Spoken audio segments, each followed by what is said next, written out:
Hi, nice to see you again, George. Hi, good to see you, Chris. Hi, Michael. Yeah, so last year when I interviewed you, I wore my only really gay shirt. So I feel like this is a slight step down. It doesn't actually say gay on it. The other one had a rainbow and said the word gay, but I also feel like, I think you understand what I'm trying to do here, right?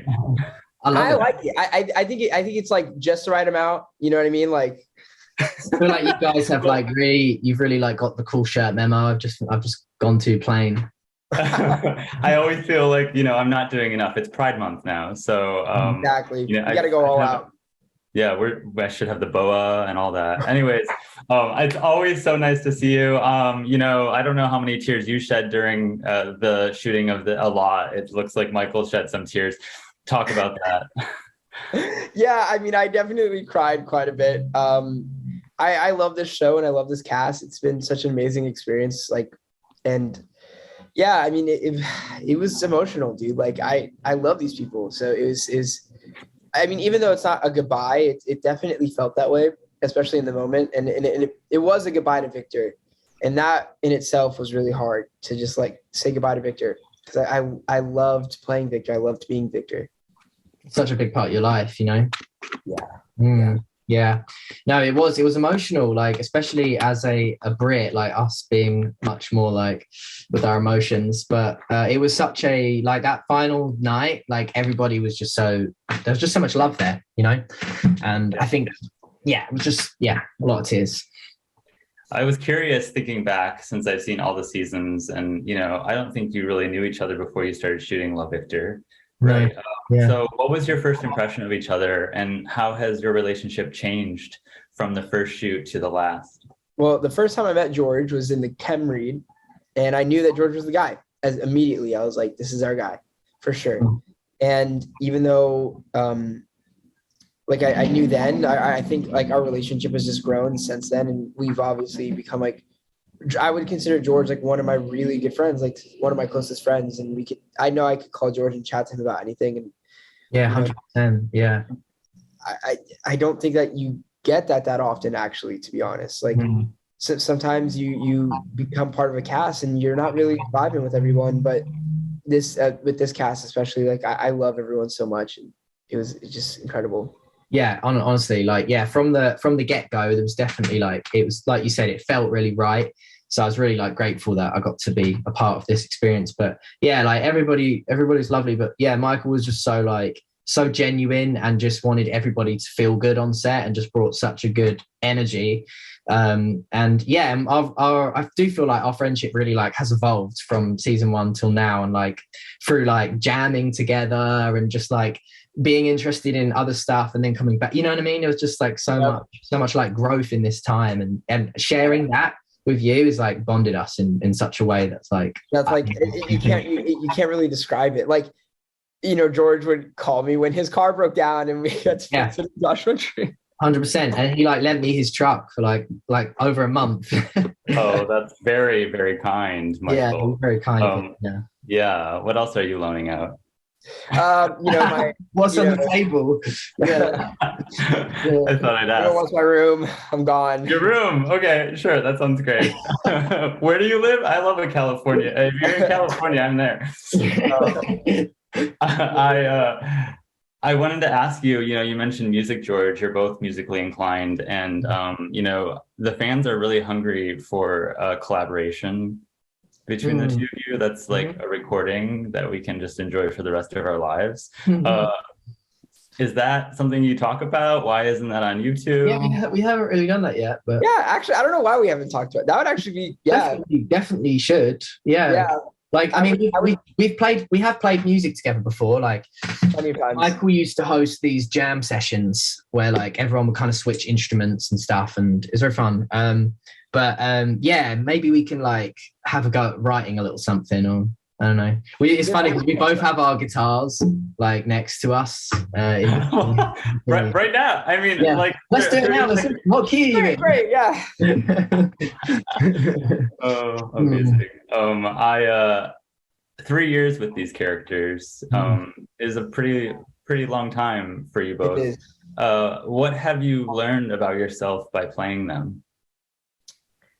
Dude, I feel like Victor's inspired me so much just to be brave. And I know I keep saying this, but it's because it's true. Like Victor has inspired me to just like be who I am. And he has this big speech at the end about bravery. And that has really been like a really, really incredible like inspiration for me to like walk through my life and how I navigate through life. Yeah, I think that there's been so much like that I've taken away from Benji. I think his confidence, and like this season, like learning that he wasn't always confident and he had these struggles, and he was doing a lot of like work on himself, and was kind of just it was kind of cathartic to like to play that, because like I've like there's just parallels there, you know, like with when things I've gone through and things like that. So yeah, but then other things, like small things, like his love of coffee, and like they gave me like barista training, and like I'm obsessed with that. And yeah, just like when they got me in the studio to do like the song in season 2, and like that was just so fun. Like there's so many takeaways from it, you know. So yeah. Mm-hmm. Have you delved into the fan fiction? I mean, it would be hard not to. There's a lot of it on the internet. I'll see a lot of like memes and things like that on Twitter. Yeah, I haven't ever dived into the fanfic. We should actually, George, do a day where we link up and we just read fan fiction online. Yeah, we should actually. Where do you find the fan fiction? Like, what's the source? I feel like I should know that, but the problem is that I don't, and I know where you could go though to find out. You could probably just do a hashtag #LoveVictor on Twitter, or you could just go to my account on Twitter, because everyone asked me to ask you this question. Really? All right, so you know, I'll put out a tweet. And we'll do a live or something like that, and we'll we need some links, some direct links. Yeah. So I think like we've realized what needs to happen now that you're done with the show is that you need to do a full-on concert on YouTube live, and then maybe part of that, like in the middle of all of the musical performances that I anticipate, you read all the fan fiction. Yeah, I like that. And maybe one of the songs can incorporate the fan fiction as well. Play the fan fiction. Yeah, we'll play it. Yeah. We'll play it. I like this. We've just strategized the whole business meeting here.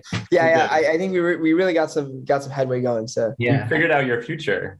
All right, let's get the venue next. So a very shameless fan also had this question for Michael, which is Michael's favorite kisser out of all the people that Victor has kissed. You know, listen. I think that's yeah. Tread carefully. I think everyone's great in their own regard. And I think that's all I can say. It's sort of unfair to ask that question, I think. Yeah, because like either way, any way that I answer this question, I'm so screwed. Like, there's no way that so there is an answer. No. There might be an answer. I feel like George might be right. We all know how it ends, anyways. Well, I know how it ends. In fact, like I just have to say, it couldn't have ended more perfectly.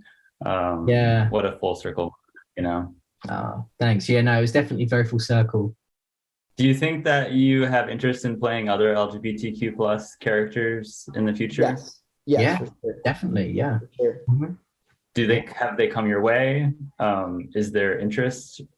So far, yeah. Like I've had some interest in some stuff that is like LGBT skewing, and I would like, I'm never gonna shy away from a role because it's like LGBT skewing. I think that like that's really dumb. Like it's a part of our world, and it's like people that are part of the LGBT community need to be seen, and that's yeah.